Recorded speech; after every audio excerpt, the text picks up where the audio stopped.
닥터 써니입니다. 제가 오늘은 색소 레이저들을 좀 정리해 드리려고 합니다.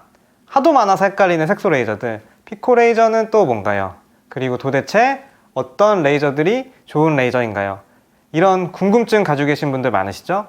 제가 애니메이션을 통해서 한 방에 정리해 드리겠습니다.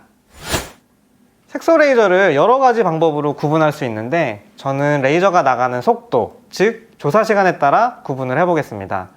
먼저 표를 보실게요.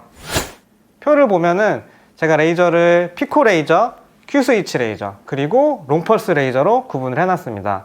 그리고 설명을 엄청 빠른 놈, 느린 놈 이렇게 설명을 해놨죠. 다른 유튜브들 보시면은 레이저 조사 시간에 따라서 무슨 10억 분의 1초다, 1조 분의 1초다 뭐 이런 식으로 설명을 해놨는데 이게 아마 감이 잘 안 오실 거예요. 제가 예를 들어 쉽게 설명을 해드릴게요. Q스위치 레이저 같은 경우는 레이저의 속도가 시속 1km라고 하면은요, 피코 레이저 같은 경우는 시속 1000km라고 생각하시면 될 것 같습니다. 즉 Q스위치 레이저보다 피코 레이저가 1000배 빠른 거죠. 그리고 롱펄스 레이저 같은 경우는 시속이 0.00001km라고 생각하시면 될 것 같습니다. 얘는 뭐 앞에 두 명에 비하면은 거의 달팽이 수준으로 엄청 느리다고 생각을 하시면 될 것 같습니다. 자, 그럼 이렇게 속도가 다른 레이저들이 색소에 쐈을 때 어떻게 작용하는지 애니메이션을 통해 알아보겠습니다. 먼저 가장 많이 사용하는 Q스위치 레이저를 색소에 쐈을 때 이렇게 색소가 잘게 부셔지는 모습을 보실 수 있습니다. 다음으로는 가장 빠른 레이저인 피코 레이저를 색소에 쐈을 경우에는 앞에 본 Q스위치 레이저보다도 더 작게 색소들이 이렇게 부셔지는 것을 보실 수 있습니다. 마지막으로 엄청 느린 달팽이 같은 레이저인 롱펄스 레이저를 색소에 쏘면은 얘는 색소가 부셔지지 않아요. 오히려 이렇게 색소가 타버리는 모습을 보실 수 있습니다. 자, 저와 애니메이션을 통해서 각 레이저들별로 색소에 어떻게 작용하는지 확인해 봤습니다. 그렇다면 색소 질환별로 어떤 레이저가 과연 가장 효과가 좋은지 저와 하나하나씩 짚어보겠습니다.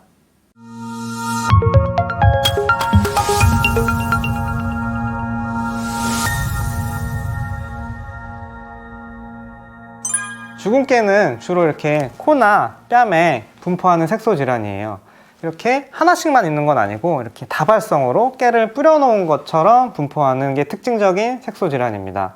대부분 어렸을 때부터 이제 생기는 경우가 많고, 뭐 만화본 빨간머리엔 같은 거 보신 적 있죠? 빨간머리엔도 주근깨가 있는데 주근깨 빼빼 마른 빨간머리엔 이렇게 어렸을 때부터 잘 생깁니다. 그래도 비교적 주근깨 같은 경우 치료가 잘 돼요. 앞서 말씀드린 세 가지 종류 레이저들 모두 다 주근깨 치료에 효과적인데 특히 피코 레이저랑 롱펄스 레이저가 부작용도 잘 안 생기고 치료가 잘 된다고 생각하시면 될 것 같습니다. 흑자는 검버섯 잡티라고도 불리는데요. 크기가 아주 작은 것부터 500원 동전 모양 크기까지 아주 다양합니다. 그리고 경계가 아주 뚜렷하고 진한 게 특징이고요. 보통은 얼굴에 가장 많이 생기고 손등, 팔, 다리에도 잘 생기는 색소 질환으로 나이가 먹어가면서 점점 증가하는 경향을 보입니다. 흑자는 앞서 말씀드린 세 가지 레이저로 다 치료가 가능한데요. 특히 피코 레이저가 부작용도 없고 잘 치료된다고 알고 계시면 좋을 것 같습니다. 기미는 갈색의 경계가 불분명한 색소 질환입니다. 제가 환자분들한테 보통 여기 뺨에 약간 기름이 묻은 것처럼 얼룩덜룩한 느낌의 색소가 보이면 기미라고 생각하시면 된다고 말씀을 드리는데요. 주로 이렇게 광대나 관자, 이마 쪽에 햇빛 노출 부위에 잘 발생합니다. 기미는 앞서 말씀드린 레이저 중에 피코 레이저나 Q스위치 레이저 둘 다 치료하는데 사실 어느 게 더 효과적이라고 말씀드리기 쉽지 않을 것 같아요. 기미가 워낙 난치성이고 그때그때 상황을 봐서 반응을 보고 치료를 해야 되는 색소 질환이기 때문에 그렇고, 또 어떤 경우는 굉장히 예민하신 분들이 있어요. 이런 분들은 레이저로 하면 오히려 진해지는 경우가 있어서 레이저를 빼고 먹는 약이나 바르는 약으로 치료를 해야 되는 경우도 있습니다.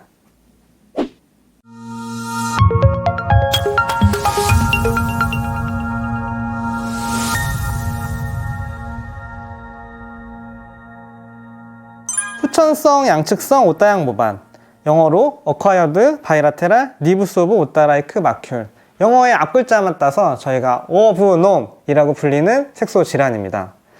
동글동글한 반점들이 광대나 관자, 이마 쪽에 잘 생기고요. 그리고 색은 회색, 연회색, 연한 갈색을 띠는 경우가 많습니다. 대부분 20대 여성분들에서 호발하는 경우가 많고, 중요한 특징 중에 하나는 양쪽에 대칭적으로 생겨요. 그래서 이렇게 생기신 분들은 아, 내가 이 질환이 아닐까 의심하고 병원을 오시면 될 것 같습니다. 치료는 앞서 말한 레이저 중에 피코 레이저가 가장 효과적이에요. 그래서 빠른 경과를 원하시면 꼭 피코 레이저로 치료받는 것을 추천드립니다. 그리고 꼭 주의하실 점 하나. 얘가 기미랑 좀 비슷하게 생기는 경우가 꽤 많아요. 근데 치료 방법이 완전히 두 개가 다르거든요. 기미 같은 경우는 레이저를 부드럽게 강하지 않게 이렇게 달래듯이 쏴야 되고요. 이 어부놈 같은 경우는 아주 강하게 쏴서 얘를 빨리 없애야 되는 색소 질환이기 때문에 꼭 전문가에게 감별 진단을 받고 치료를 시작하시기 바랍니다. 오탐오방 같은 경우는 오른쪽이나 왼쪽 한 군데만 눈 주위에 생기는 경우가 많아요. 그리고 태어나면서부터 타고나는 경우가 많습니다. 아주 드물게 성인 돼서도 생기는 경우도 있다고는 하지만 대부분은 태어나면서부터 있는 경우가 많습니다.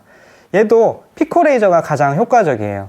피코 레이저로 꾸준히 치료하면 효과를 볼 수 있기 때문에 꼭 피코 레이저로 치료받으시면 좋을 것 같습니다.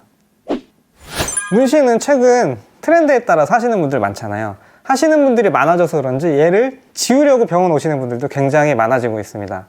문신은 말 그대로 문신 색소를 이렇게 피부 속 진피에 이제 넣어주는 시술이거든요. 그래서 치료도 이 색소를 파괴하는 게 치료입니다. 얘도 앞에 말씀드린 세 가지 레이저 중에 피코 레이저가 가장 효과적입니다. 그래서 빠른 경과를 원하시면 피코 레이저 치료 받으시는 것을 추천드립니다. 오늘은 색소 레이저의 종류와 각 색소 질환별로 어떤 레이저가 효과적인지에 대해 알아봤습니다. 색소 질환 때문에 고민 많으셨던 분들 있을 텐데 저희 콘텐츠가 좋은 도움이 됐으면 하는 바람입니다. 그리고 각 색소 질환별로 어떻게 치료하는지 아주 디테일한 것들은 저희가 또 따로 콘텐츠를 제작하여 찾아뵙도록 하겠습니다. 앞으로도 저희 콘텐츠가 궁금하시다면 꼭 구독과 좋아요, 알람 설정 부탁드리겠습니다. 지금까지 저는 닥터선이었습니다.